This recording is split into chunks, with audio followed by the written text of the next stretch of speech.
नमो अरिहन्ताणं नमो सिद्धाणं नमो आयर्याणं नमो वज्रायाणं नमो लोये सव्वसाहु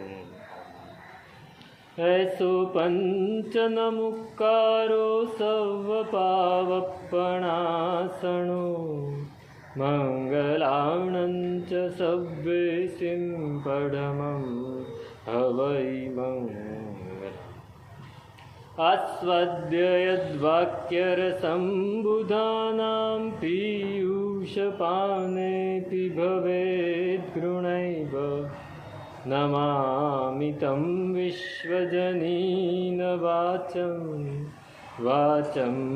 यमेन्द्रं जिनवर्धनम् अचिन्त्यचिन्तामणिकल्पशाखिने विशुद्धसद्ब्रह्मसमाधिशालिने दयार्णवायार्थितदायिने सतां नमो नमः श्री गुरुनैमिषूरये नमो नमः श्री गुरुनैमिषूरये नमो नमः श्री गुरुनैमिषूरये।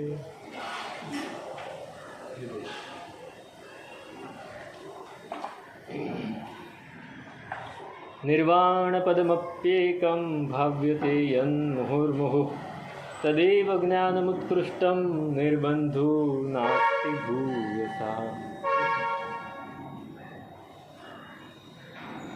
જ્ઞાન મેળવવું છે, પણ કયું જ્ઞાન મેળવવું છે એની વાત કરે છે શાસ્ત્રોમાં. ત્યાં સુધી કહ્યું, પરમાત્માએ ઉત્તરાધીન સૂત્રમાં પણ કહ્યું કે ફક્ત અષ્ટપ્રવચન માતાનું જ્ઞાન હોય ને તો પણ સાધુ પોતાનું કલ્યાણ કરી શકે. 14 પૂર્વ સુધી ભણવાની જરૂર નથી. અષ્ટપ્રવચન માતાનું પણ જ્ઞાન હોય. જ્ઞાન એટલે આચરણ સાથેનું, ફક્ત જાણકારી નહીં. એ તો આપણને પણ છે. અષ્ટપ્રવચન માતા એને પણ જો વ્યવસ્થિત રીતે જીવનમાં ઉતારે તો એ પોતાનું કલ્યાણ કરી લે. તો અહીં કહે છે કે જ્ઞાન જોઈએ. જ્ઞાન શેને માટે જોઈએ? વિભાવોથી બચવા માટે, સ્વભાવમાં સ્થિર થવા માટે, પરભાવમાંથી બહાર નીકળવા માટે, પૂતગલોની આસક્તિ છોડવા માટે, સંસારથી છૂટવા માટે. સંસારથી છૂટવું છે, સંસારને આપણા મનમાંથી કાઢવો છે. હકીકતમાં સંસાર તો મનમાં જ છે, બહાર નથી. બહાર જે દેખાય છે એ તો કંઈ જ નથી. એ દેખાય છે જ નહીં. હકીકતમાં એ સમજી લેજો, આ જે દેખાય છે ને, આપણે જે પણ જોઈએ છીએ કાંઈ જ નથી. પરમાત્માને પૂછો કે સાહેબ આ શું છે? તો કે આ પરમાણુના પુંજ છે. પરમાણુના પુંજ છે. આપણને ધુમાડો દેખાય ને, સમજો કે કોઈ જગ્યાએ આગ લાગી હોય ને ધુમાડો દેખાય, તો ધુમાડો શું છે? ધુમાડાને પકડી શકાય? ધુમાડાને પકડી શકાય? ભાઈ આ થોડો ધુમાડો ઘરે લઈ જાઓ, કામ લાગશે? નહીં. બસ આ બધું ધુમાડો જ છે.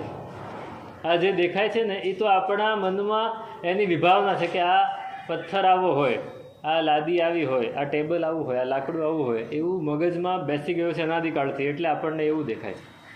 બાકી હકીકતમાં આ નથી.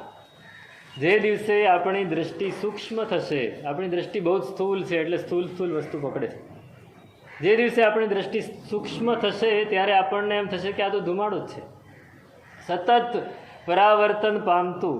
તમને ખબર છે, એક અણુ હોય ને, એ વૈજ્ઞાનિકોની પરિભાષામાં વાત કરું, એક અણુમાં એક ઇલેક્ટ્રોન હોય, હા, એક પ્રોટોન હોય ને એક ન્યુટ્રોન હોય.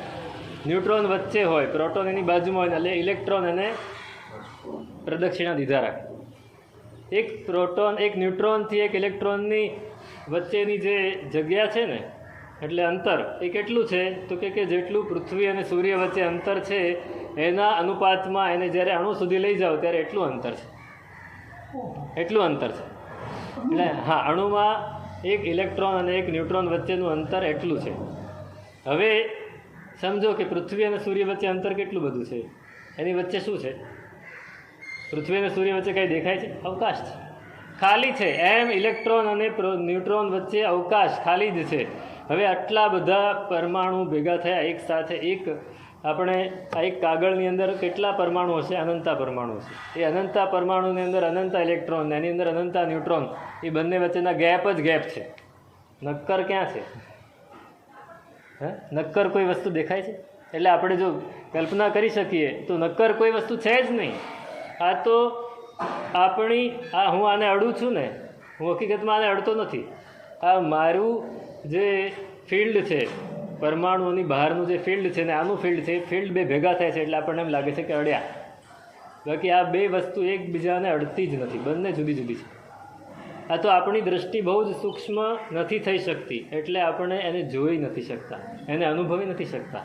બાકી જો આપણે અનુભવી શકતા હોઈએ ને તો વાદળ હોય, વાદળની અંદરથી વિમાન જેવી રીતે નીકળી જાય એમ આપણે આમાંથી નીકળી જઈએ.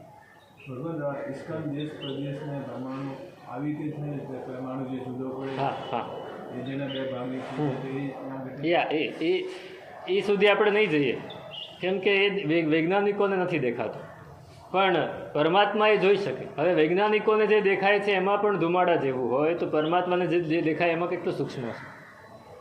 પરમાત્માને જે દેખાય એમાં તો આપણે કલ્પના જ ન કરી શકીએ. એટલે પરમાત્માને કોઈ દિવસ કોઈ સોનું એ સોનું નથી લાગતું. કેવલ જ્ઞાની પરમાત્મા છે, વિતરાગ પરમાત્મા છે, એને સોનું એ સોનું નથી લાગતું અને કચરો એ કચરો નથી લાગતો. બધું જ પરમાણુના પુંજ છે, પરમાણુના પુંજ છે, પરમાણુના સ્કંધોના ઢગલે ઢગલા પડ્યા છે. બસ એને એક આકાર મળ્યો એટલે એને આપણે સોનું નામ આપી દીધું, એને એક આકાર મળ્યો એટલે આપણે એને ડુંગર નામ આપી દીધું, એને એક આકાર મળ્યો એટલે આપણે એને ઘર નામ આપી દીધું. બાકી કંઈ નથી. તો એ આપણને એ જ્ઞાન જોઈએ છે ખરું, જે આપણા મનમાંથી સંસારને છોડાવે, આપણને સંસારથી કંઈક દૂર કરે, વિભાવોથી આપણને બચાવે, એવું કોઈ જ્ઞાન જોઈએ છે. તો ઉપાધ્યાયજી મહારાજ બહુ સરસ ચાવી દેખાડે છે. કહે છે કે આપણે ત્યાં વ્યવહારુ જ્ઞાન હોય ને, જે વ્યવહારુ જ્ઞાન છે, જે આપણે વ્યવહારિક સ્કૂલનું ભણીએ કે તમારા બિઝનેસનું હોય કે લશ્કર સંબંધી હોય કે વૈજ્ઞાનિકોનું જ્ઞાન હોય, બધું જ જ્ઞાન છે, એમાં વારંવાર ફેરફાર આવતા રહે છે. ફેરફાર આવે છે. આજથી 100 વર્ષ પહેલાં જે ભણાવતા હતા એ આજે ભણાવે છે ખરા? અરે આજથી 10 વર્ષ પહેલાં જે ભણાવતા હતા એ નથી ભણાવતા, દર વર્ષે બદલાય. કેમ કે નવું આવે ને જૂનું આઉટ ઓફ ડેટ થઈ જાય. તમે આ કોમ્પ્યુટરની જ્યારે શોધ થઈ 1945 લગભગ 40-45માં, ત્યારે એક કોમ્પ્યુટર એટલે આવડો મોટો હોલ ભરાય એવડું મોટું એક કોમ્પ્યુટર હતું. અને એ ગણતરી કેટલી કરી શકે? તો માંડ થોડીક ગણતરી એ કરી શકે. એક કેલ્ક્યુલેટર પણ નાનામાં નાનું જે ચાલુમાં ચાલુ કેલ્ક્યુલેટર એ પણ અત્યારે વધારે ગણતરી કરે. એટલી ગણતરી એવડા મોટા મશીનમાં થતી હતી, પણ એ મશીન ગણતરી કરી શકતું હતું, એ મહત્ત્વનું. હવે આજે મશીન કોઈને આપવામાં આવે તો શું થાય? પહેલું કોમ્પ્યુટર હતું એબાકસ, એને એબાકસ કહેવાતું. એ એબાકસ એ આવડું મોટું બનેલું હતું. હવે ધીમે ધીમે ધીમે ધીમે ધીમે ક્યાં પહોંચ્યું? આજે ટ્રાન્ઝિસ્ટર નાનકડી ચિપમાં હજારો નહીં, લાખો નહીં, પણ કરોડો નહીં, અબજો નહીં, એની કંઈ ગણતરી જ નહીં, એટલી બધી અંદર મેમરી આવી જાય છે. એટલું બધું અંદર આવી જાય. ગણતરી કેટલી ઝડપથી થાય? 1 સેકન્ડના લાખમાં કે કરોડમાં કે અબજમાં ભાગમાં એટલી ગણતરી થઈ જાય. સુપર કોમ્પ્યુટરમાં 1 સેકન્ડમાં કેટલી ગણતરી થાય? તો કે 25,000 કરોડ ગણતરી થાય. 25,000 કરોડ ગણતરી થાય. તમે એક પ્રશ્ન પૂછો, એ બધી જ રીતે ગણતરી કરીને તમને તરત જ જવાબ આપે. તમે મગજમાં કોમ્પ્યુટર સાથે ચેસ રમો ને, આપણું મગજ એનાથી પાવરફુલ છે. હમણાં એક બાળકે કોમ્પ્યુટરને ચેસમાં હરાવી દીધું. તો એ કોમ્પ્યુટર એટલે રોબોટ હતો, એને બાળકની આંગળી તોડી નાખી. કેમ?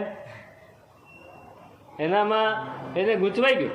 એ બાળક એટલી ઝડપથી રમતો હતો કે કોમ્પ્યુટર 1 સેકન્ડની 25,000 કરોડ ગણતરી કરીને એ ચાલ રમે. એની સામે પેલો બાળક એનાથી વધારે ઝડપથી રમતો. એટલે કોમ્પ્યુટર ગૂંચવાઈ ગયું તો એની આંગળી તોડી નાખી. હવે છતાંય હવે એ વસ્તુ છે એ આજથી 20 વર્ષ પછી તો આપણને લાગે છે કે લાગશે કે આ જૂનવાણી થઈ ગઈ. શું થશે? જૂનવાણી થઈ જશે. એમ કેમ? કે નવા નવા સંશોધનો થયા જ કરે છે. જે વસ્તુ પહેલાં હતી અત્યારે કામ નથી લાગતી. અનેક વિષયો, અનેક વિદ્યાઓ, નવી નવી વિદ્યાઓ, નવી નવી ફેકલ્ટીઓ ખુલતી જ જાય છે. નવી નવી વિધાઓ, વિધા એટલે ફેકલ્ટી. પહેલાં એટલે એન્જિનિયરિંગમાં ખાલી તમારી પાસે 4 ફેકલ્ટી હતી: civil engineering, electric engineering, mechanical engineering અને કેમિકલ એન્જિનિયરિંગ. બસ આ 4 હતી. હવે હજારો છે.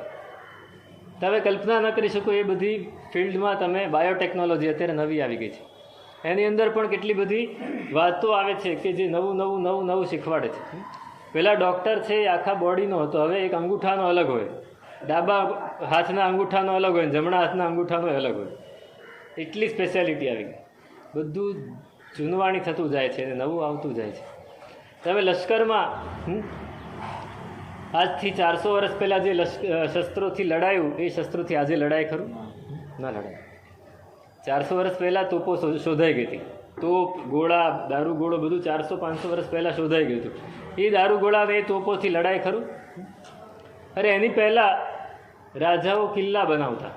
એ કિલ્લાને કોઈ તોડી ના શકે. પણ જ્યારથી તોપ ગોળાનું તો એની શોધ થઈ ત્યારથી કિલ્લા પણ નકામા થઈ ગયા બધાએ.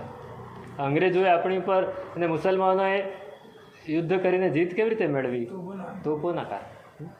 હવે તોપ ગઈ, એની પછી બંદૂકો આવી, બંદૂકો, મિસાઇલો આવી ગઈ. અત્યારે રોબોટ, પેલા શું કહેવાય એને, ડ્રોન. હવે ડ્રોનથી જ લડે છે. લશ્કરે ત્યાં જવાની જરૂર નથી. તો આજથી 50 વર્ષ પહેલાં કે 100 વર્ષ પહેલાંનું પણ જૂનવાણી થઈ જાય છે. બિઝનેસમાં પણ તમે નવી નવી નવી શોધો આવ્યા જ કરે છે. આજથી તમે 100 વર્ષ પહેલાં જે રીતે ધંધો કરતા હતા એ રીતે અત્યારે થાય ખરો? બધા ફેંકાઈ જાય. ફેંકાઈ જાય, ધંધો જ નહીં થાય. અરે આ રીતે નહીં કરાય, આમ જ કરાય. આખી સિઝન, આખી વસ્તુ જ બદલાઈ ગઈ. તમે ચોપડા લખતા હતા, અત્યારે કોમ્પ્યુટર આવી ગયું. ટેલીમાં તમારે બધું હિસાબ કરવો પડે. પેલા જમા ને ઉધાર ને આ ને તે ને કાંઈ જ નહીં. રિટાયર થઈ જવાનું, થવું પડે નહીં, થઈ જ જવાનું. તો યુવાનીમાં તમે જે શીખ્યા હતા, તમારો જે વ્યવહાર છે, આપણો જે વ્યવહાર છે, સમાજનો વ્યવહાર છે, એ પણ બદલાઈ ગયો. સમાજનો વ્યવહાર આજથી 50-100 વર્ષ પહેલાંનો જે વ્યવહાર, વડીલો સામે ખુલ્લા માથે અવાય નહીં બહેનોએ. અરે બહેનો પોતાની સાસુ સામે ખુલ્લા માથે નહોતા જતા. સાસુ સામે ઘૂંઘટ કાઢવો પડે, એની સાથે વાત ન કરાય, જેઠની સાથે વાત ન કરાય, કોઈ પુરુષની સાથે વાત ન કરાય. અને એ ધીમે ધીમે બદલાયું તો આજે ક્યાં સુધી પહોંચી ગયું? આજે વ્યવહાર તમે એ વાત કરો તો કે તમે 18મી સદીની વાત કરો છો, એમ થાય.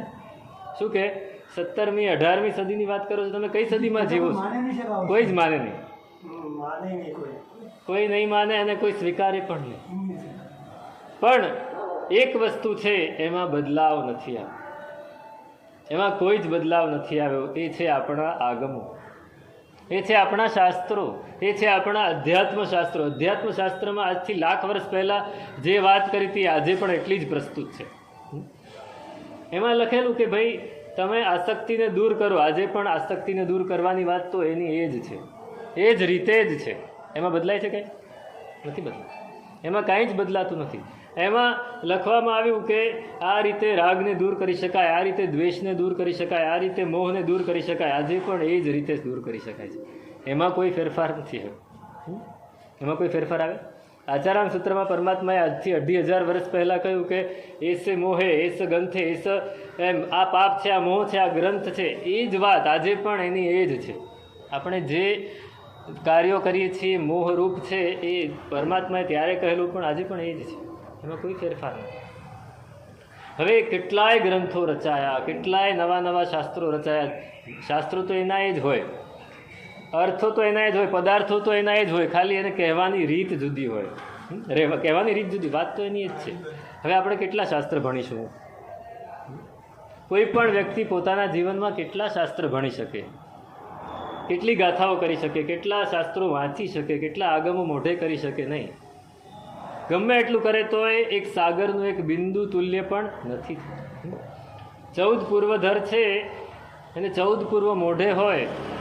હવે 14 પૂર્વ સમજો કે 6 14 પૂર્વી છે ને 6 ને 14 પૂર્વ આખા મોઢે છે, છતાંય પહેલાં 14 પૂર્વી કરતાં છેલ્લો 14 પૂર્વી છે, એ બંને વચ્ચે આસમાન જમીનનો ફેર હોય. એના પર્યાયો એને જાણવામાં, એ જ્ઞાનને હું એક અર્થ જાણું છું, હું 2 અર્થ જાણું છું, હું 5 અર્થ જાણું છું. પેલા અનંત અર્થ જાણે છે, અસંખ્ય અર્થ જાણે છે એક જ પદાર્થના. કેમ કે એની બુદ્ધિમાં તરતમતા છે.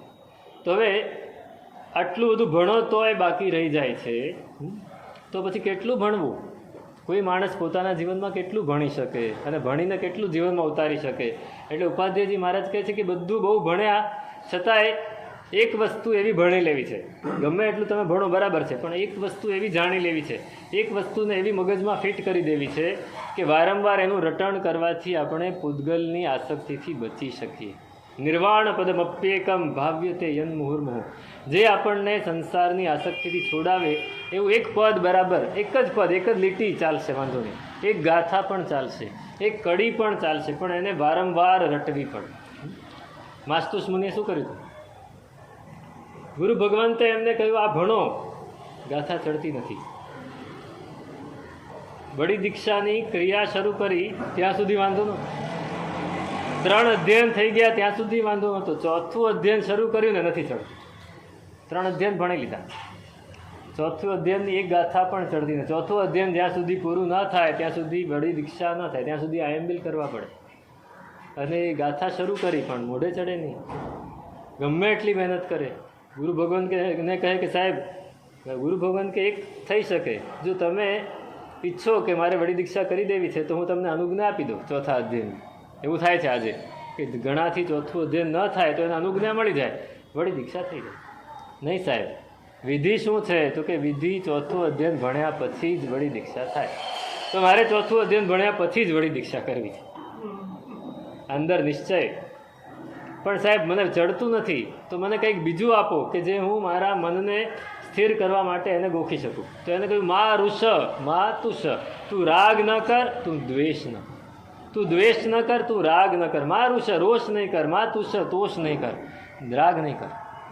આ બે જ પદ, હા, એક જ લીટી છે. આ લીટીને ગોખ્યા કરો તમે, બસ એને એનો અર્થ સાથે આપ્યો. એમને નહીં ખાલી મા ઋષ મા તુષ, મા ઋષ મા તુષ, એમ કચ્ચા પાપડ પક્કા પાપડ, એ નહીં, એનો કોઈ અર્થ નથી. મા ઋષ મા તુષ, દ્વેષ ન કર, રાગ ન કર, રાગ ન કર, દ્વેષ ન કર. બસ મનમાં એ જ રટણ ચાલ્યા કરે છે, પણ એ પણ યાદ નથી રહેતું. મા શ તું શ, મા શ તું શ, એમ કરી નાખે છે. ગુરુ ભગવાન કે નહીં ભાઈ મા ઋષ મા તુષ. સાહેબ ભૂલાઈ ગયું, મા ઋષ મા તુષ. એમ કરતાં કરતાં કેટલા વર્ષ ગોખ્યું? 12 વર્ષ. આપણી કેપેસિટી કેટલા વર્ષ, કેટલા દિવસની હોય? વર્ષની વાત જવા દો.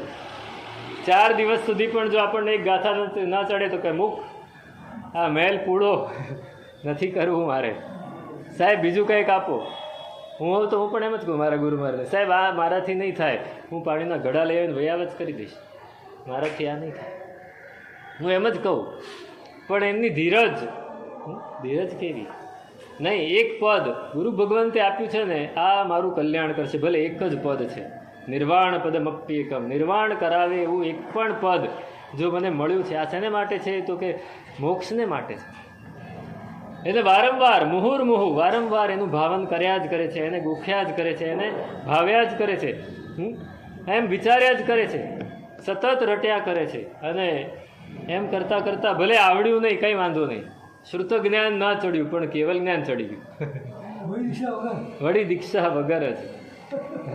શ્રુત જ્ઞાન એ અંદર ઉતર્યું નહીં, એના આવરણનો ક્ષયક્ષમ ન થયો, સીધો કેવલ જ્ઞાનના આવરણનો ક્ષય જ થઈ ગયો 12 વર્ષથી. 12 વર્ષ એટલે આપણે કહેવું સહેલું છે ભાઈ, બહુ જ સહેલું છે. 12 વર્ષની સાધના કરવી, 12 વર્ષ સુધી એક જ વસ્તુને, કોઈ પણ એક વસ્તુ ઉપર, હા, એક જ વાક્ય આંબિલ કરે. જ્યાં સુધી વડી દીક્ષા ન થાય, 4થું અધ્યયનની અનુજ્ઞા ન મળે ત્યાં સુધી આંબિલ કરવું પડે. 4થા અધ્યયનનો ઉદ્દેશ થઈ ગયો છે, સમુદ્દેશ થઈ ગયો છે, અનુજ્ઞા નથી થઈ. ગુરુ ભગવંતે 4થું અધ્યયન આપી દીધું ખરું, એ પાછું મળ્યું નથી ગુરુ ભગવાનને, એટલે અનુજ્ઞા ના થઈ. અનુજ્ઞા ના થઈ એટલે બસ આંબિલ કરે રાખો, પણ મનમાં સહેજ પણ ગ્લાની નથી. મૂળ વસ્તુ આ છે, મનમાં સહેજ પણ ઓછો ભાવ નથી પોતાની માટે. પણ આપણે એક પરિસર છે, અજ્ઞાન પરિસર. મને ચડતું નથી, મને કંઈ આવડતું નથી, હું એવો જ છું, હું સાવ ઠોબા જેવો છું, મારે કંઈ, હું છોડી દઉં, ચાલો મારે કંઈ કરવું જ નથી, મને આવડતું જ ન હોય તો મારે શું કરવાનું, એવું આપણે વિચારીએ. કોઈ પણ માણસ શું કરે? અત્યારે આપઘાત કેમ કરે છે લોકો? સ્કૂલમાં કોલેજમાં ભણતા માર્ક્સ ઓછા આવ્યા, પર્સન્ટેજ ઓછા આવ્યા, મને નહીં આવડ્યું, અંદરથી એ દુઃખી થઈ જાય છે, અંદરથી તૂટી જાય છે. આ તૂટતા નથી અને છોડતા નથી, બે વસ્તુ છે. નહીં આવડે તો કાંઈ નહીં, પણ કરવું જ છે સતત. કેટલાય લોકો અત્યારે સમજો કે નાની ઉંમરે એને ભણવાનો ચાન્સ નથી મળ્યો તો 55-60 વર્ષની ઉંમરે પણ PhD કરવાને, MA કરવા. એક વ્યક્તિએ લગભગ 50-55 વર્ષની ઉંમરે ભણવાનું શરૂ કર્યું, એને 30 વિષયો ઉપર MA કર્યું. કેટલા? 30 વિષયો ઉપર MA કર્યું. કઈ ઉંમરે? 55થી માંડીને 70-80 વર્ષ, 75 વર્ષની ઉંમર સુધીમાં 30 વિષયો ઉપર MA કર્યું. ભણવાને કોઈ ઉંમરનો બાદ નથી. આપણે કે મને ચડતું નથી, મને આવડતું નથી, મને યાદ નથી રહેતું, સાહેબ શું કરવું? કરવું જોઈએ તો બધું થાય. એક બહેન, આપણા શ્રાવિકા બહેન, એમને નાની ઉંમરમાં ભણવાનો ખૂબ જ રસ હતો, એટલો બધો રસ, પણ ઘરની પરિસ્થિતિ એવી નહોતી. અને બીજા ભાઈ બહેનો, હવે એ જમાનો હતો, આજથી 50 વર્ષ પહેલાંની વાત છે, કે એને એ જો લગ્ન ના કરે તો એના ભાઈ બહેનો બધા અટકી જાય. એટલે એના પિતાએ એને પરણાવી દીધી. લગ્ન થઈ ગયા, વસ્તારી કુટુંબમાં રહેવાનું, એટલે ત્યાં તો બીજું કંઈ થાય નહીં. આખો દિવસ ઘરના કામમાં જ દિવસ પૂરો થઈ જાય, સંતાનોને સાચવવામાં અને ઘરના કામ કરવામાં. સંતાનો મોટા થઈ ગયા, પોતાની ઉંમર 55 વર્ષની થઈ ગઈ, પછી એને થયું કે હવે ઘર પણ જુદું થઈ ગયું. એટલે એના પતિને કહ્યું કે હવે આપણે ફ્રી થઈ ગયા છીએ, હવે આ દીકરા દીકરી બધું પોતાનું સંભાળી શકે એમ છે. તમારું પણ ઘરમાં બહુ મારે એટલું બધું કામ પહોંચતું નથી, તો મને તમે રજા આપો. તો મેં BA કરેલું, હવે મારે MA PhD કરવું છે. એ બહેને સંસ્કૃત અને પ્રાકૃતમાં MA કર્યું, PhD કર્યું. PhDનો વિષય શું? તો કે મરણ સમાધિ પયનનો, આગમ સૂત્ર મરણ સમાધિ, એની ઉપર એમણે PhD કર્યું. અને PhDનો થીસીસ લખીને પોતે PhD કેટલા વર્ષની? 60 વર્ષની ઉંમરે PhD થાય. તમે કલ્પના કરો કે માણસને કરવું હોય, મન હોય તો માળવે જવાય. અંદરની જે એક લગન છે એ લાગી ગઈ, બસ થઈ ગયું. હમણાં જે બેન, એમને પછી કેન્સર થયું હતું, એ ગુજરી ગયા, પણ એ છેક સુધી, હું હમણાં છેલ્લે એમને મળ્યો ત્યાં સુધી બહેન કે સાહેબ હજી પણ મને સંતોષ છે કે મેં મારા જીવનમાં કંઈક કામ કર્યું.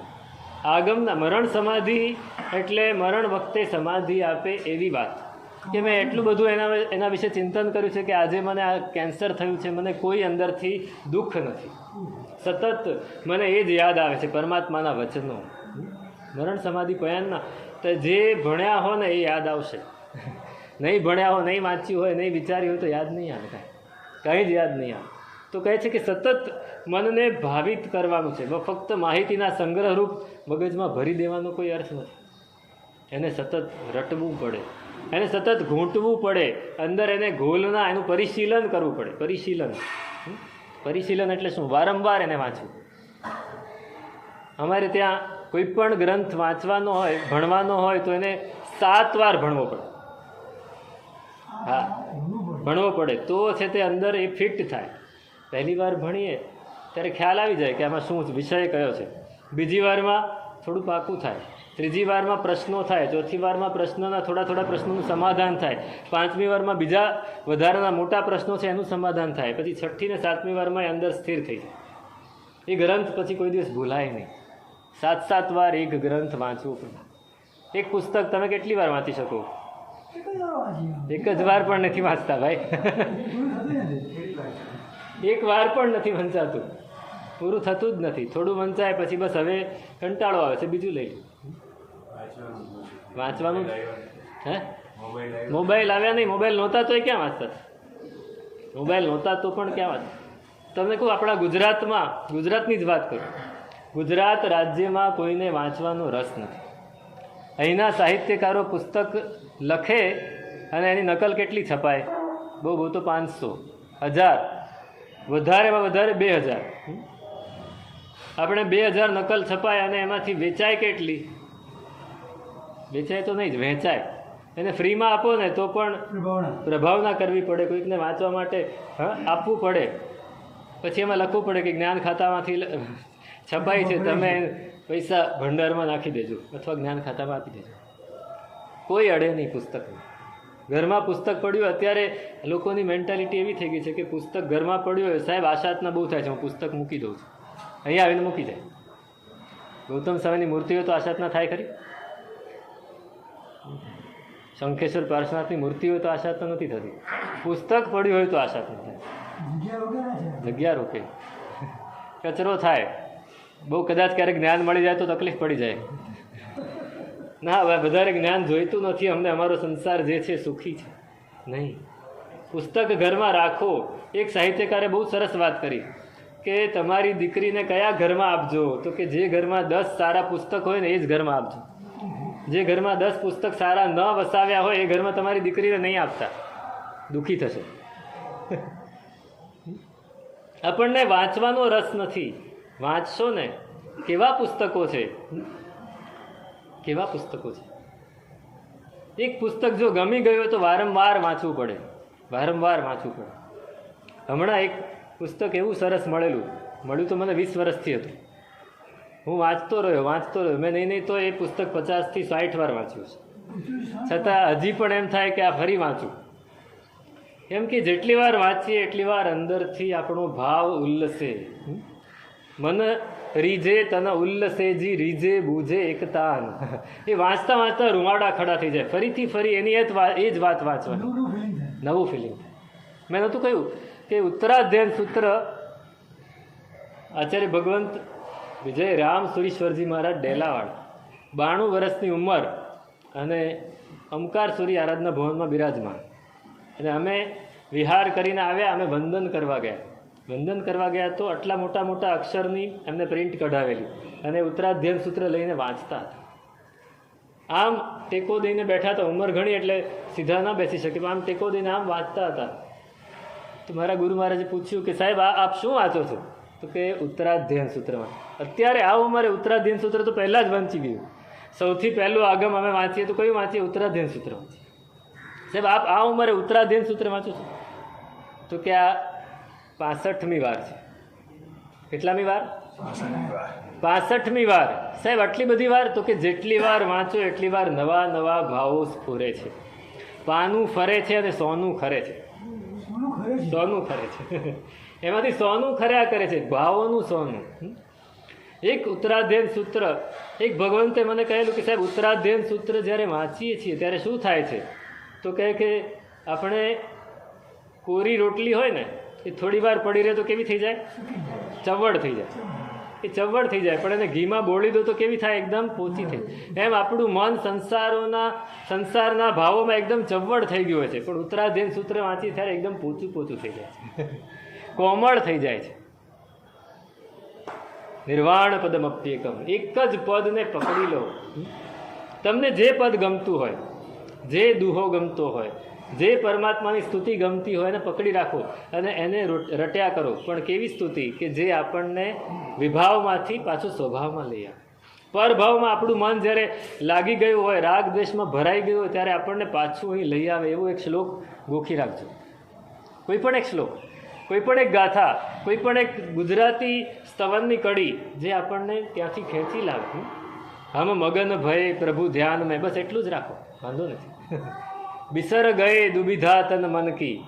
જ્યારે દુવિધા થાય તન અને મનની, મન જ્યારે દુઃખી થઈ જાય ત્યારે આ પદ ગાઈ લેવાનું. આવા તો કેટલાય પદો છે, એને સતત રટ્યા કરો.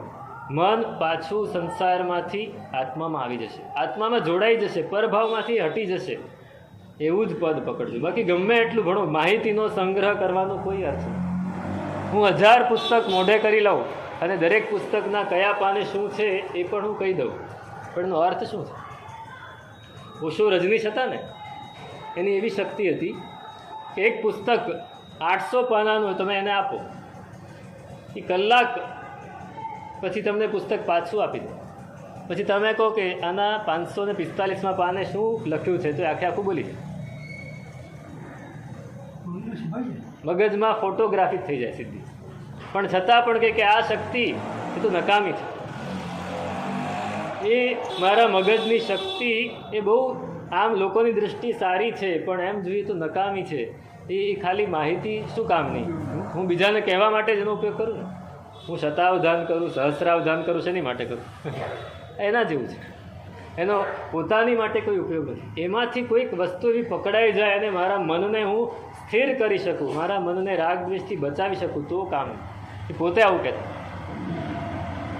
આપણને એનું બીજું પાસું ખબર છે, પણ એનું એક પાસું એવું હતું કે પોતે જીવનમાં ખૂબ ઊંડા ઉતર્યા હતા અધ્યાત્મમાં. એમની પાસે એમના જે અંતેવાસી, એમની અંતિમ ઘડી સુધી જે એક શિષ્ય એમના હતા, ગૃહસ્થ શિષ્ય એમની પાસે રહ્યા હતા, એ આપણા જૈનભાઈ હતા. એમણે અમને વાત કરી કે સાહેબ એની સાથે રહીએ ત્યારે ખબર પડે કે આ માણસ કેવો છે. આ યોગી હતો સાહેબ, યોગી. પણ અમુક લોકોએ એનો ઉપયોગ કરીને એનું નામ બગાડી નાખ્યું. તો આપણને જે એક પદ રૂચી જાય, આપણને જે એક પદ બોલતા હોય તો ઉલ્લાસ આવી જાય, સંસારના બધાય ભાવોથી આપણું મન પાછું હટી જાય, એવા એક પદને ગોખી રાખો. તદેવ જ્ઞાન ઉત્કૃષ્ટમ, તે જ ઉત્કૃષ્ટ જ્ઞાન છે. બહુ વધારે જ્ઞાન ભેગા કરવાનો કોઈ અર્થ નથી. એવું કોણ કહે છે? ઉપાધ્યાયજી. અને એની પછી કહે છે કે સ્વભાવ કેવું જ્ઞાન જોઈએ? તો કે સ્વભાવ લાભ સંસ્કાર કારણમ જ્ઞાન મિશ્યતે, ધ્યાનધ્ય માત્ર મતસ્ત્વન્ય તથા ચોક્તમ મહાત્મના. જ્ઞાન કેવું જોઈએ? તો કે સ્વભાવ લાભ સંસ્કાર કારણ, જે આપણા સ્વભાવનો લાભ આપણને કરાવે. આપણે સ્વભાવ આગળ જ કહેશે, હજી આગળ એક અષ્ટક આવે છે, લગભગ 12મું અષ્ટક છે. એ 12મા અષ્ટકની પહેલો જ શ્લોક છે, સ્વભાવ લાભાત કિમપી પ્રાપ્તવ્યમ નાવશિષ્યતે. આ દુનિયામાં પામવા જેવું શું? સ્વભાવ. બીજું કાંઈ જ પામવા જેવું નથી. મેળવવા જેવું શું? સ્વભાવ. બીજું કાંઈ જ મેળવવા જેવું નથી. એચિવમેન્ટ શેનું કરવાનું છે? સ્વભાવ. સ્વભાવ લાભાત કિમપી પ્રાપ્તવ્યમ નાવશિષ્યતે. એની સિવાય જો એ મળી ગયો તો પણ મેળવવા જેવું કંઈ બાકી નથી રહેતું. અને જે નથી મળ્યું તો બીજું ગમે એટલું મળ્યું બધું નકામ છે. ઇતિ આત્મૈશ્વર્ય સંપન્નો. જ્યારે સ્વભાવ મળી જાય ત્યારે આત્મા ઐશ્વર્યથી સંપન્ન થઈ જાય છે. ચક્રવર્તીનું ઐશ્વર્ય એની સામે આમ તણખલા જેવું છે. તો કહે છે કે સ્વભાવ લાભ સંસ્કાર, જે જ્ઞાનને ભણવાથી આપણી અંદર સંસ્કાર પડે. કેવો સંસ્કાર પડે? તો કે મારે સ્વભાવમાં જ રહેવાનું છે, મારે વિભાવમાં નથી જવાનું, મારે પરભાવને છોડી દેવાનું છે, મારે સ્વભાવમાં રહેવાનું છે. સતત એવો જ સંસ્કાર જ્યારે આપણા આત્મામાં પડ્યા કરે, એવું જ્ઞાન જરૂરી છે. બીજું બધું કેવું છે? બીજું ગમે એટલું ભણો, જે આપણને વિભાવમાં લઈ જતું હોય, જે આપણને પૂતગલનો રાગ કરાવતું હોય, જે આપણને વિષય કશાયની પરિણતિ કરાવતું હોય, જે આપણને આસક્તિ જ વધારતું હોય, મનને બાહ્ય ભાવોમાં જ રમાડતું હોય, એ જ્ઞાન ઈચ્છવા યોગ્ય નથી. એ જ્ઞાન ઈચ્છવા યોગ્ય છે નથી. તમને મોબાઈલ સ્માર્ટફોન છે ટચ સ્ક્રીનવાળો એ ચલાવતા ન આવડતો હોય અને તમને એમ થાય કે મને નથી આવડતો, કોઈ મને શીખવાડે તો સારું. નહીં, શીખવા જેવું જ નથી. શીખવા જેવું જ નથી. તમારે ફીચર ફોન જ વાપરો. તમે ખાલી નંબર લગાડીને વાત કરવા પૂરતું જ રાખો. શા માટે પેલું શીખવું છે? તમને એમ થાય કે આ ઉંમરે હું શીખી લઉં તો બહુ સારું, મને કાંઈક તકલીફ પડે તો એમાંથી બધું હલ કાઢી શકું. બરાબર છે, પણ એ તકલીફ પડે એના કરતાં વધારે તકલીફ ન હોય તે એ સિવાયના સમયમાં આવતી હોય છે. પછી મગજ એમાં ને એમાં જ રહે.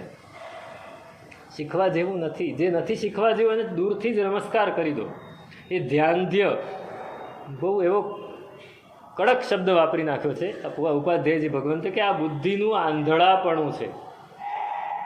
જે જ્ઞાન મેળવવાથી આપણું મન એ બાહ્ય ભાવોમાં વધારે ને વધારે દોડે તો સમજવું કે એ જ્ઞાન નથી, એ તો બુદ્ધિનું આંધળાપણ છે. એ આંધળો પાટો બાંધીને બુદ્ધિ ગમે ત્યાં દોડીને ગમે તેમાં પડી જશે. એને છોડી દો. અહીં કહે છે કે અકુચ્છા સંયમમ નાણમ સુવ પાઠુભ વિનયમ. જે ભણવાથી પરભાવ ઉપર જુગુપ્સા ન જાગે, જે ભણવાથી અસંયમ ઉપર અંદરથી અરુચિ ન જાગે, એ ભણવું એ પોપટ પાઠ છે. શું? શુકપાઠ. શુક રામ કો નામ વખાણે, પરમાર્થ તસ ન વિજાણે, યા વિધ ભણી વેદ સુણાવે, અકલ કલા ન વિપાવે, કથની કથે સહુ કોઈ રહેણી, અતિ દુર્લભ હોય. બોલવું બહુ જ સહેલું છે. મને થોડું આવડી ગયું બોલતા એટલે હું બહુ સરસ બોલીશ. હા હા સાહેબ બહુ સરસ વાત કરે છે, કેટલી સરસ વાત કરે છે, પણ પછી ઉપદેશ માળામાં તો કહી દીધું કે પેલો નટ હોય ને ત્યારે પેલા ભવૈયા નટ આવતા, તો એ ભવાઈ કરે એમાં કોઈ ભક્ત કવિનો રોલ પણ કરે, તો એ ભક્ત કવિના બધા જ પદો એને આવડતા હોય અને એનો જે ઉપદેશ હોય એટલી સરસ રીતે કહે કે લોકો જાણે એમ થાય કે બસ હવે આપણે આ જ કરવા જેવું છે. અને પેલો જેવું નાટક પૂરું થાય એવો તરત જ બીડી સળગાવીને બેઠો હોય. એ શું કહેવાય? શુકપાઠ. પેલો ભવૈયો હતો ને, આપણે સાંભળ્યું છે, ઉદયન મંત્રી. છેલ્લી ઘડી છે અને કોઈ ગુરુ ભગવંત આવીને મને નિર્યામણા કરાવે તો બહુ જ સારું. હવે પેલા ભવૈયાને એનો પણ પાઠ આવડતો હતો, બહુરૂપી હતો, એનો પણ પાઠ આવડતો હતો. એ આવ્યો, આના સૈનિકો એને પકડી લાવ્યા, એને કીધું કે તારે જેટલા જોઈતા એટલા રૂપિયા લઈ જજે, પણ તું અત્યારે આમને જે મનમાં સમાધિ પામવાની ઈચ્છા છે સમાધિ પમાડ. અરે આ મારે ચપટી વગાડતા કરવું એમ કે એવો વેશ કરીને આવ્યો, આવીને ધર્મલાભ, આંખો નીચી ઢાળેલી છે અને દેવગુરુ ધર્મ પસાય, ગુરુ ભગવંત આપને શાતા છે ને, આપ આ જંગલમાં આપ ક્યાંથી આવ્યા, આ રણભૂમિમાં ક્યાંથી આવ્યા? અરે સાધુ તો વિચરતા હોય, ગમે ત્યાં હોય, આમ તેમ બધી એવી સરસ સરસ વાતો કરી. ઉદયન મંત્રી એકદમ મનથી પ્રફુલ્લિત થઈ ગયા કે આ સમયે મને ગુરુ ભગવાનના દર્શન થયા. સાહેબ મને કંઈક સંભળાવો. એક પછી એક પદો સંભળાવે છે, એક પછી એક શ્લોકો સંભળાવે છે. સમાધિ એને ચડી જાય, સમાધિ મનમાં એકદમ સ્થિર થઈ જાય એવી વાતો કરે છે, નિર્યામણા કરાવે છે. હવે ભવૈયાને બધું જ આવડે છે. બોલો એ માણસ કેટલું બધું શીખ્યો હશે. ઉદયન મંત્રી આમ અંદરથી પ્રફુલ્લિત થતા જાય છે. સંસાર પ્રત્યેનો રાજ્ય કાર્યભાર કર્યો છે. આ 85 વર્ષની ઉંમર છે, 88 વર્ષની ઉંમર. 88 વર્ષની ઉંમરે પણ લડાઈ લડવા માણસ જે નીકળ્યો એની કેપેસિટી કેટલી હશે? પણ એ બધું જ ભૂલીને અત્યારે આત્માની વાતમાં લાગેલા છે અને સ્વભાવમાં સ્થિર થઈ રહ્યા છે અને ધીમે ધીમે ધીમે ધીમે કરતાં એને દેહ છોડી દીધો. નૌકાર ગણતા ગણતા ગણતા સમાધિમાં દેહ છોડી દીધો. એટલે બધા જ ખૂબ સંતોષ પામ્યા કે આ માણસે બહુ જ સારું કામ કર્યું. શું કર્યું પછી આપણને ખબર છે. એને આ લોકો કહે છે ચાલ ભાઈ હવે તું તારે આ વેશ છોડી દે, તારે જેટલા રૂપિયા જોઈતા હોય માગ, બધું તને આપી દઈએ. તો કે શું કરવા છે રૂપિયા મારે? શું કરવા છે? હું આવ્યો ત્યારે તો એવો જ હતો કે આજે તો બરાબર એવું લઈ લેવું છે કે આખી જિંદગી પછી લેવું જ ના પડે કોઈની પાસે. અને અત્યારે મને એમ થાય છે કે મારા જેવો માણસ આવું બોલતો હોય અને આ ઉદયન મંત્રી જેવા શ્રાવક એ આરાધના કરી જાય, પોતાનું જીવતર મરણ સમયે સુધારી જાય, તો પછી મારે શું કરવાનું? મારે શું કરવાનું? મારું જીવન મારે એમને બગાડી દેવું છે?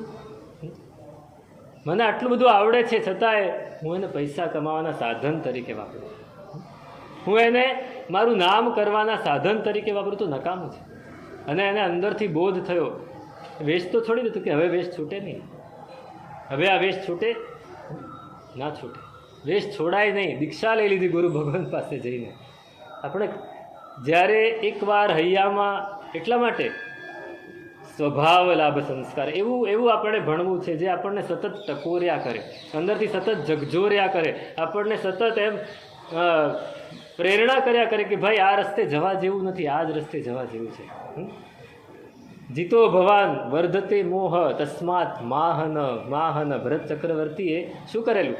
શ્રાવકોને કહી રાખ્યું હતું, તમે રાગ દ્વેષથી જીતાઈ રહ્યા છો, તમે મોહથી જીતાઈ રહ્યા છો, તમે જલ્દીથી ચેતી જાઓ. ચેત મચ્છંદર ગોરખ આયા. ખબર છે ને? મચ્છંદરનાથ અને ગોરખનાથ. મચ્છંદરનાથ એ ગુરુ છે, મત્સ્યેન્દ્રનાથ, અને ગોરખનાથ એક શિષ્ય છે. મત્સ્યેન્દ્રનાથ એ ગુરુ હોવા છતાંય ખોટા રસ્તે ચડી ગયા છે અને પોતાના એની પાસે બીજો પણ એક શિષ્ય છે. એ શિષ્યને કહે છે, ગોરખનાથ છે એ બહુ જ કટ્ટર છે. કટ્ટર એટલે પોતાના આત્માને સ્થિર કરવામાં બહુ કટ્ટર છે. એને ખોટી વાત ગમતી નથી. એ ક્યાંક બહાર ગયા છે અને મત્સ્યેન્દ્રનાથ ખોટા રવાડે ચડી ગયા છે. તો શિષ્યને કહે છે કે જો ગોરખનાથ આવે તો મને બરાબર ચેતવજો. એટલે કહે છે કે ચેત મચ્છંદર ગોરખ આયા. ગોરખ આયા, જાગો રે જનનીના જાયા, ગોરખ આયા. આ ગોરખ હમણાં આવશે, નીકળી ગયો છે, તમે જલ્દી જાગી જાઓ, તમે આ બધું છોડી દો. આપણી જાતને આપણે કહેવાનું છે. આપણે આ વાત કરીએ અને અંદરથી આમ ઉલ્લાસ થાય કે નહીં મારે આ સંસારમાં નથી રહેવાનું. ભરત ચક્રવર્તીને વીંટી પડી જાય અને કેવલ જ્ઞાન કેમ થયું? કેમ થયું? કેમ સતત ભાવમાં હતા? પેલા લોકો સતત હેમરિંગ કરતા હતા. આપણને કોઈ 4 વાર કહે તો આપણે બસ હવે ખબર છે,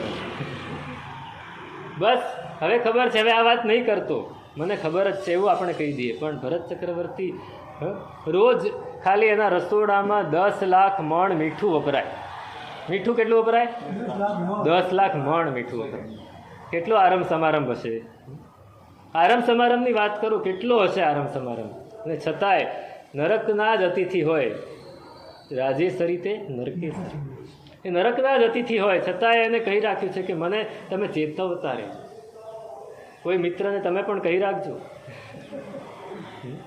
અંદર અંદર સંતલસ કરી રાખજો કે બે એકબીજાને ચેતવ્યા કરવાનું છે, બે એકબીજાને પ્રેરણા આપ્યા જ કરવાની છે, ખોટી નહીં સાચી પ્રેરણા, સ્વભાવમાં રહેવાની, તો એ જ્ઞાન થશે. નહીંતર બુદ્ધિનું આંધળા પણ ગમે એટલી સારી બુદ્ધિ હોય ને, આત્મા જ્ઞાન ભવમ દુઃખમ આત્મજ્ઞાનેન હન્યતે અભ્યસ્યમ તત્ તથા તેન એન જ્ઞાનમયો ભવેત. આત્માના અજ્ઞાનનું જે દુઃખ છે ને એ લાગવું જોઈએ. સૌથી પહેલાં જો એ દુઃખ લાગે છે કે મને મારા આત્માનું જ્ઞાન નથી, મને મારો બોધ નથી, મારો બોધ હંમેશા પરભાવમાં જ દોડતો હોય છે, સ્વભાવમાં જતો નથી, એનું દુઃખ આપણને અનુભવાવું જોઈએ. જો આ દુઃખ અનુભવાશે ને તો આપણે એને દૂર કરવાની કોશિશ કરીશું. અને જે દિવસે દૂર કરવાની કોશિશ કરીશું એ અભ્યાસ થશે. અભ્યાસ વૈરાગ્યાભ્યામ તન નિરોધ. અભ્યાસ જોઈશે અને વૈરાગ્ય જોશે. આપણા ચિત્તને નિરોધ કરવો છે, આપણા ચિત્તને સંસારના ભાવોમાંથી જડતું અટકાવવું છે, તો 2 વસ્તુ કરવી પડશે. અભ્યાસ કરવો પડશે અને ચિત્તને અટકાવવું પડશે. એ વૈરાગ્ય કેળવવો પડશે. વૈરાગ્ય કેળવાશે, અભ્યાસ થશે અને સતત થવું પડશે. મેં પહેલાં પણ કહેલું, સતુ નિરંતર નૈરંતર્ય દીર્ઘકાલ નૈરંતર્ય સત્કારા સેવિતો દૃઢ ભૂમિ. દીર્ઘકાળ સુધી થવું પડે, નિરંતરપણે થવું પડે અને સત્કાર બહુમાનપૂર્વક થવું પડે કે ના આ જ સાચો માર્ગ છે. જે કૃષ્ણમૂર્તિ બહુ સરસ શબ્દ આપ્યો, આજે ખાલી એની વાત કરું, કાલે એના વિશે કહીશ. જે કૃષ્ણમૂર્તિ આપણા જમાનાના એક બહુ મોટા ચિંતક થઈ ગયા, આત્મજ્ઞાની સાધક હતા પોતે. એમણે એક બહુ સરસ શબ્દ આપ્યો કે આપણે જો આગળ વધવું છે તો આપણું લક્ષ્ય શું હોવું જોઈએ? આપણા જીવનમાં આપણે અધ્યાત્મ જીવન જો વિતાવવું છે તો અધ્યાત્મ જીવનનું, આપણા ધર્મ જીવનનું લક્ષ્ય શું હોવું જોઈએ? જાગૃતિ. શું હોવું જોઈએ? જાગૃતિ. ઉપયોગ, આપણે જેને ઉપયોગ કહીએ છીએ એ ઉપયોગ, જાગૃતિ હોવી જોઈએ, સતત જાગૃત. પણ કેવું જાગૃતિ? તો એ કહે છે કે એફર્ટલેસ ચોઇસલેસ અવેરનેસ. એ લોકો અવેરનેસ શબ્દ વાપરે છે. એફર્ટલેસ ચોઇસલેસ, પ્રયત્ન જેમાં ન કરવો પડે, પસંદગી જેમાં ન કરવી પડે અને સતત જાગૃતિ આપોઆપ રહે. આ કહે છે સ્વભાવ લાભ સંસ્કાર. એને તમે આની સાથે સરખાવો. સતત આપણી જાગૃતિ એટલે સ્વભાવ તરફ સતત આપણું વલણ સ્વભાવ તરફ જ રહે. વિભાવમાંથી અટકવાની જ વાત આપણને યાદ આવતી હોય તો એ જાગૃતિ છે. એ જાગૃતિ કેવી હોવી જોઈએ? તો કે પ્રયત્ન રહિત હોવી જોઈએ. જો પ્રયત્ન કરવો પડે એનો મતલબ કે હજી આપણે જાગૃત થયા નથી. પસંદગી રહિત હોવી જોઈએ. ભાઈ આમાં હું જાગૃત રહીશ પણ આમાં નહીં રહું, એવું નહીં. દરેક વસ્તુમાં જાય. એવી અવેરનેસ જ્યારે આપણા જીવનમાં આવે ત્યારે એ જ્ઞાન છે. બાકી બધું તો જે આપણે મેળવ્યું છે ને એ બુદ્ધિનું આંધળાપણું છે અને એ નકામું છે. તો આ રીતે ઉપાધ્યાયજી ભગવંત આપણને ઝકઝોરે છે, આપણને ટકોરે છે. ભાઈ થોડા ઉઠો, જાગો અને કામે લાગો. હજી પણ આગળ એ વાત કરે છે કે જો એ સિવાયનું આપણે જ્ઞાન મેળવ્યું છે જે આપણને ઝકઝોરતું નથી તો એ કેવું છે? એ મહાપુરુષોના શબ્દોમાં એ આપણને એ કોટ કરે છે કે આ મહાપુરુષ તથા ચોક્તમ મહાત્માએ પતંજલિ ભગવંત એમને આવું પ્રમાણે કહ્યું છે. એ આગળ કહે છે તેનું શું સ્વરૂપ છે? અગ્રે અધિકાર વર્તમાન.